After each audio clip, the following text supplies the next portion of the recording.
A Bíblia diz que Elias era homem sujeito às mesmas paixões.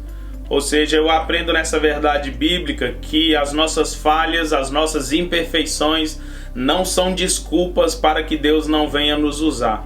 Eu aprendo que nós só precisamos de um posicionamento, parar de dar desculpa e se posicionar. Eu entendo que para cada tempo Deus tem um propósito específico.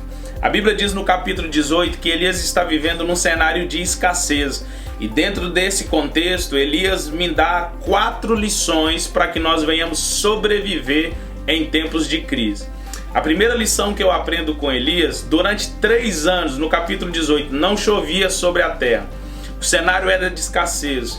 Mas a Bíblia diz que Elias, no versículo 41, chega diante de Acabe e diz para Acabe: Acabe, sobe, come e bebe, porque eu já ouço um ruído de abundante chuva. Presta atenção, não havia chovido sobre a face da terra. O cenário era de escassez. Mas Elias é alguém que não se deixa levar por aquilo que ele está vendo, mas segundo as convicções que ele tinha no seu coração. Por mais que havia seca sobre a face da terra, aquele cenário de escassez não era o motivo para parar Elias. Eu aprendo na primeira lição, baseado nisso que nós estamos conversando, que nós precisamos liberar palavras positivas, palavras proféticas, mesmo que o cenário seja de escassez. Mesmo que talvez aos nossos olhos pareça que não vai dar certo, libere palavras positivas, porque a Bíblia diz que Elias liberou uma palavra dizendo: eu ouço um ruído de abundante chuva, mesmo que não havia chovido sobre a face da terra. Libere palavras positivas, libere palavras proféticas, mesmo que o cenário seja de adversidade. Segunda lição que eu aprendo com Elias, a Bíblia diz que Acabe subiu a comer e a beber, porém Elias vai para o cume do monte, sobe, curva os teus joelhos, coloca o seu rosto no pó e começa a clamar a Deus. E a Bíblia diz que durante 7 vezes o moço que acompanhava Elias vai olhar para o céu e não vai ver nenhum sinal. A primeira notícia que Elias recebe é que não havia nenhum sinal de chuva, mas Elias não parou de orar.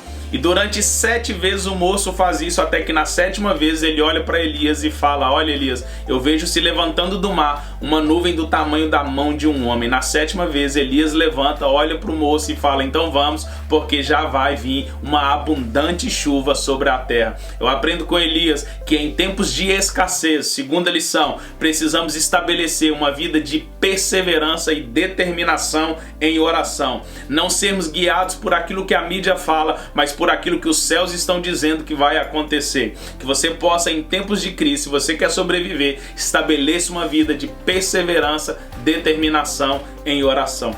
Terceira lição que eu aprendo com Elias.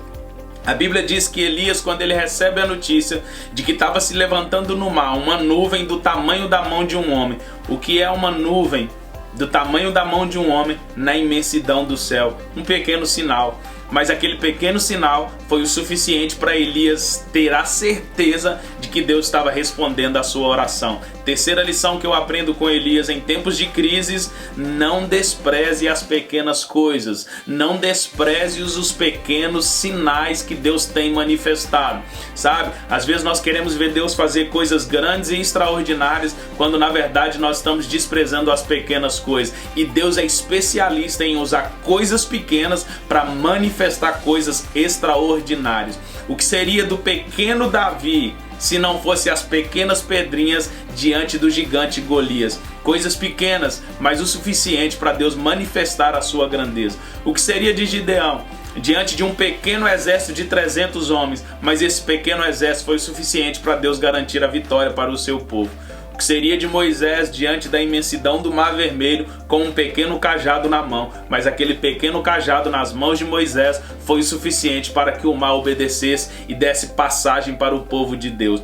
Não despreze os pequenos sinais e não despreze as coisas pequenas que Deus tem colocado nas tuas mãos, porque em tempos de crise, esses pequenos sinais, essas pequenas coisas podem ser o suficiente para Deus manifestar o seu poder.